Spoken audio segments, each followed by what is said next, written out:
اعوذ باللہ من الشیطان الرجیم بسم اللہ الرحمن الرحیم یا ایہا الذین آمنوا لا تتخذوا اليہود والنصارى اولیاء بعضهم اولیاء بعض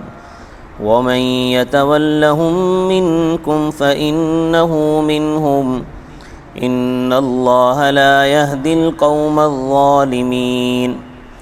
فترى الذين في قلوبهم مرض يسارعون فيهم يقولون نخشى ان تصيبنا دائرة فعسى الله ان يأتي بالفتح او امر من عنده فيصبحوا على ما أسروا في أنفسهم نادمين ويقول الذين آمنوا أهؤلاء الذين أقسموا بالله جهد أيمانهم إنهم لمعكم حبطت أعمالهم فأصبحوا خاسرين صدق الله العظيم۔ یا ایہا الذین آمنوا، اے وہ لوگو جو ایمان لائے ہو، لا تتخذوا الیہود والنصارى اولیاء، یہود اور نصارہ کو تم دوست نہ بناؤ، بعضهم اولیاء بعض، ان کے بعض کے دوست ہیں، ومن یتولہم منکم، اور جو شخص ان سے دوستی کرے گا، منکم تم میں سے، فإنہ منہم، تو پس بے شک وہ ان میں سے ہے، ان اللہ لا یہدی القوم الظالمین، بے شک اللہ تعالیٰ نا انصاف لوگوں کو ہدایت نہیں دیتے، فَتَرَى الَّذِينَ فِي قُلُوبِهِمْ، پس دیکھتا ہے تو ان کو جو ان کے دلوں میں ہے، مرض بیماری ہے، یسارعون فیہم یقولون نخشا، دوڑتے ہیں ان میں، کہتے ہیں ڈر ہے ہمیں، ان تصیبنا دائرہ، کہ پہنچے ہمیں گردش زمانہ، فعسى اللہ ان یأتی بالفتح او امر من عنده، پس قریب ہے کہ اللہ تعالیٰ لے آئیں کامیابی یا کوئی دوسری بات اپنے پاس سے، فیصبحوا، پس ہو کر رہ جائیں وہ، علی ما اسروا فی انفسہم نادمین، اس پر جو چھپایا انہوں نے اپنے دلوں میں پشیمان، یعنی اس پر پشیمان ہو جائیں، ویقول الذین آمنوا، اور کہیں گے وہ لوگ جو ایمان لائے، اہؤلاء الذین اقسموا، کیا یہ ہیں وہ لوگ جنہوں نے قسمیں کھائی تھیں، باللہ اللہ تعالیٰ کی، جہد ایمانہم اپنی بھاری قسمیں، انہم لمعکم کہ وہ البتہ تمہارے ساتھ ہیں، حبطت اعمالہم برباد ہوئے ان کے اعمال، فاصبحوا خاسرین بس وہ نقصان اٹھانے والے ہو کر رہ گئے۔ گزشتہ آیات سے جب یہ بات معلوم ہو گئی کہ یہود و نصارہ مسلمانوں کا دین خراب کرنا چاہتے ہیں، تو برا چاہنے والوں سے دوری ہی بھلی، تو فرمایا کہ ایسے لوگوں سے اپنا یارانہ مت کرو، جو ان سے دوستی کرے گا وہ انہی میں سے شمار ہوگا، ہرچہ درکان نمک رفت نمک شد، ظالموں اپنے پیروں پر کلہاڑی مارنے والوں کا اللہ تعالیٰ ہاتھ نہیں پکڑتا۔ غیر مسلموں سے موالات یعنی مودت، دلی دوستی، یہ جائز نہیں ہے، اس لیے کہ دوستی رنگ لاتی ہے اور نتیجہ ہمیشہ ارذل کے تابع ہوتا ہے، اس لیے دینی ضرر کا اندیشہ ہے اور دین کی حفاظت ضروری ہے۔ جہاں دینی ضرر کا ذرا سا بھی اندیشہ ہو وہاں پر آدمی کو دوستی نہیں کرنی چاہیے اور وہاں جانا بھی نہیں چاہیے۔ البتہ موالات کے علاوہ مدارات کرنا یا ان کی مواسات کرنا، ان کے ساتھ معاملات کرنا، یہ جائز ہیں اور اس کے احکام ہدایت القرآن میں موجود ہیں۔ فرمایا یا ایہا الذین آمنوا لا تتخذوا الیہود والنصارى اولیاء، اے ایمان والو یہود و نصارہ کو دوست مت بناؤ، بعضهم اولیاء بعض، وہ ایک دوسرے کے دوست ہیں۔ منکرین اسلام جتنے بھی ہیں وہ سب ایک تھیلے کے چٹے بٹے ہیں۔ وَمَن يَتَوَلَّهُم مِّنكُمْ فَإِنَّهُ مِنْهُمْ، اور تم میں سے جو ان کے ساتھ دوستی کرے گا وہ انہی میں سے ہوگا۔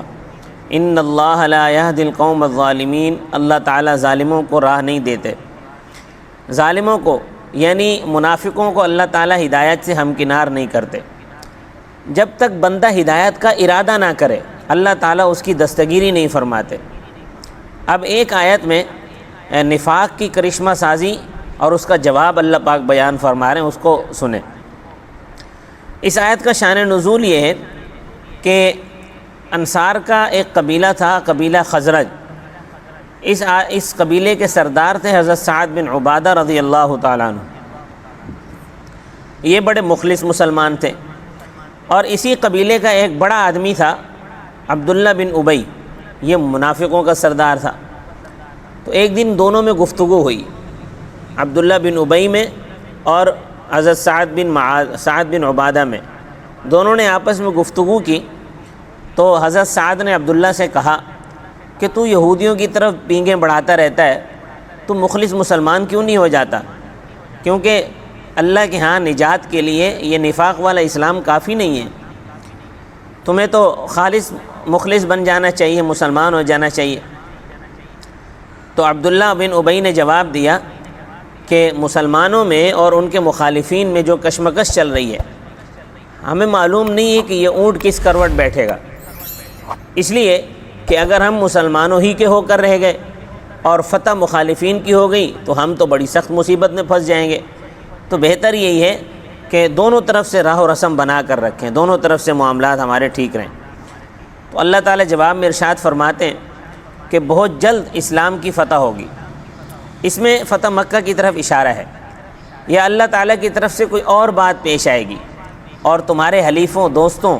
یعنی یہودیوں کو عہد شکنی اور سازشوں کے نتیجے میں جلا وطن کیا جائے گا، ان کو قتل کیا جائے گا۔ تو جب ان کے ساتھ یہ حشر ہوگا تو تمہارے ہاتھوں کے طوطے اڑ جائیں گے،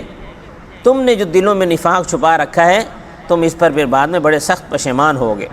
تو فرمایا فَتَرَى الَّذِينَ فِي قُلُوبِهِم مَّرَضٌ، بس آپ دیکھتے ہیں ان لوگوں کو جن کے دلوں میں نفاق کا روگ ہے، یُسَارِعُونَ فِيهِم، وہ دوڑ دھوپ کرتے ہیں ان یہود میں، یقولون نخشى ان تصیبنا دائرہ، کہتے ہیں کہ ہمیں گردش زمانہ کا ڈر ہے۔ آگے اللہ پاک نے جواب دیا ہے، فرمایا فَعَسَى اللَّهُ أَن يَأْتِيَ بِالْفَتْحِ، سو جلد اللہ تعالیٰ فتح یعنی کامیابی، او امر من عنده، یا اپنی طرف سے کوئی اور بات یعنی یہود کی جلاوطنی اور قتل لے آئیں گے۔ فَيُصْبِحُوا عَلَى مَا أَصَرُّوا فِي أَنفُسِهِمْ نَادِمِينَ، تو پس وہ منافقین اپنے دلوں میں چھپائی ہوئی باتوں پر پشیمان ہو کر رہ جائیں گے۔ جب اسلام کی فتح ہوگی اور مخالفین اسلام یعنی یہود ذلیل و خوار ہوں گے تو منافقین دو راہ پر کھڑے رہ جائیں گے اور چیمی کنم میں مبتلا ہوں گے، یعنی میں کیا کروں، بس یہی آپس سوچتے ہوں گے، اور افسوس سے انگلیاں کاٹیں گے کہ مسلمان کیوں کامیاب ہو گئے، حالانکہ وہ تو بظاہر مسلمان تھے، مسلمانوں کی کامیابی پر تو انہیں گھی کے چراغ جلانے چاہیے تھے، مگر جب مسلمان ان کی مکھی تیل میں گری ہوئی دیکھیں گے تو تعجب سے کہیں گے ہیں تم تو یہ تو بڑی عجیب اور بڑی بھاری قسمیں اٹھاتے تھے اور کہا کرتے تھے کہ ہم مسلمانوں کے ساتھ ہیں۔ اب پردہ ہٹا کہ یہ تو اسلام کے مخالفین تھے، یہ مسلمانوں کے ساتھ نہیں تھے۔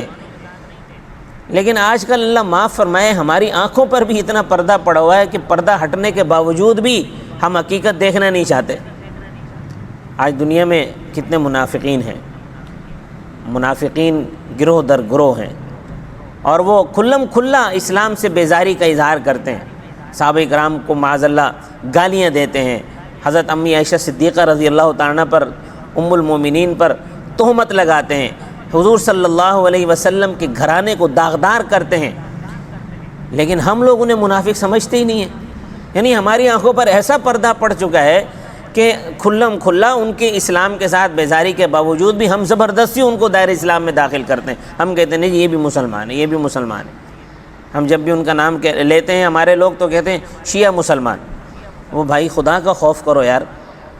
جو لوگ خود اپنے آپ کو مسلمان نہیں کہلوانا چاہتے ان کے ہاں مسلمان منافق کو کہتے ہیں۔ اب بتاؤ، آپ ان کو کہتے ہو نیجے آپ مسلمان ہو، آپ آ جاؤ ہمارے ساتھ آ جاؤ، حالانکہ ان کے یہاں مسلمان منافق کو کہتے ہیں، وہ اپنے آپ کو مومنین کہتے ہیں۔ تو ان کے چہروں سے اسلام کا پردہ اتر چکا ہے، نفاق ان کا کھل کر سامنے آ گیا ہے، لیکن ہمارے لوگ ہیں کہ زبردستی ان کو اسلام میں داخل کرنے پر تلے ہوئے ہیں، وہ اسلام میں داخل ہونا نہیں چاہتے۔ ابھی آپ نے یہ ارشاد بھٹی کے ساتھ جو پوڈ کاسٹ ہوئی ہے اس کی، شہنشاہ نقوی کی، وہ آپ نے سنی ہوگی۔ کسی بات کا وہ صحیح جواب دے سکا ہے؟ نہیں دے سکا۔ بات تو ساری واضح ہے لوگوں کے سامنے۔ صحابہ اکرام کے زمانے میں بھی جو منافقین تھے وہ اپنے آپ کو چھپا کر رکھتے تھے، لیکن جب ان کے نفاق کا پردہ ہٹا تو مسلمان بڑے حیران ہوئے کہ ہیں یہ لوگ منافق تھے، یہ تو بڑی بڑی بھاری قسمیں کھاتے تھے کہ ہم مسلمانوں کے ساتھ ہیں، اب پردہ ہٹا کہ یہ مخالفین اسلام کے ساتھ تھے، اس لیے ان کی رسوائی پر یہ آنسو بہا رہے ہیں۔ تو اللہ تعالیٰ فرماتے ہیں کہ ان کے سب پینترے بازیاں گاؤ خرد ہو گئیں اور گھاٹے کے سوا ان کے ہاتھ میں کچھ بھی باقی نہ رہا۔ وَيَقُولُ الَّذِينَ آمَنُوا، اور کہیں گے ایمان والے، أَهَٰؤُلَاءِ الَّذِينَ أَقْسَمُوا بِاللَّهِ جَهْدَ أَيْمَانِهِمْ إِنَّهُمْ لَمَعَكُمْ، کیا یہی ہیں وہ لوگ جو بڑے زور کی قسمیں کھاتے تھے کہ بے شک وہ تمہارے یعنی مسلمانوں کے ساتھ ہیں، إِنَّهُمْ لَمَعَكُمْ کہ وہ تمہارے ساتھ ہیں یعنی مسلمانوں کے ساتھ ہیں، حَبِطَتْ أَعْمَالُهُمْ فَأَصْبَحُوا خَاسِرِينَ، ان کے اعمال برباد ہوئے اور وہ گھاٹا پانے والوں میں سے ہو کر رہ گئے۔ وَمَا عَلَيْنَا إِلَّا الْبَلَاغُ الْمُبِينُ۔